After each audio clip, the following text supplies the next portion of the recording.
யுவராணி திருப்பூர் மாவட்டம் உடுமலை பகுதியில் 17 வயது சிறுமி மற்றும் 13 வயது சிறுமி ஆகிய 2 சிறுமிகளை கூட்டு பாலியல் வன்கொடுமை செய்த வழக்கில் 3 சிறுவர்கள் உட்பட 9 பேர் கைது செய்யப்பட்டிருக்கிறார்கள்.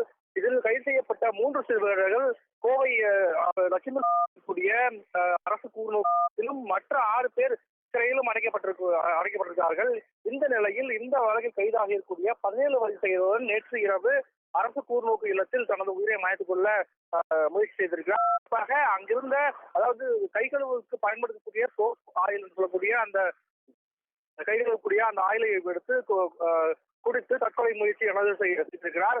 இதனை பார்த்த சக சிறுவர்கள் உடனடியாக காப்பாளருக்கு தகவல் அளித்திருக்கிறார்கள். அதன் அடிப்படையில் அங்கு வந்த காப்பாளர் மற்றும் சக போலீசார் உடனடியாக அந்த சிறுவனை மீட்டு நேற்று இரவு கோவை அரசு மருத்துவமனையில் சிகிச்சைக்காக அனுமதித்திருக்கிறார். தற்போது அந்த சிகிச்சையானது நடைபெற்று முடிந்து தற்போது அந்த சிறுவன் நலமாக இருப்பதாக தெரிவிக்கப்பட்டிருக்கிறது. அது மட்டுமல்லாமல் இந்த திருப்பூர் மாவட்டத்தில் இந்த கூட்டுப்பாலியல் வன்கொடுமை சம்பவமானது பெரும் பரபரப்பை ஏற்படுத்திய சூழ்நிலையில் தற்போது இந்த 17 வயது சிறுவன் உயிரை மாய்த்துக் கொள்ள முடிவு செய்து இந்த சோப்பாயில் குறித்த சம்பவமானது பரபரப்பை ஏற்படுத்தி இருக்கிறது.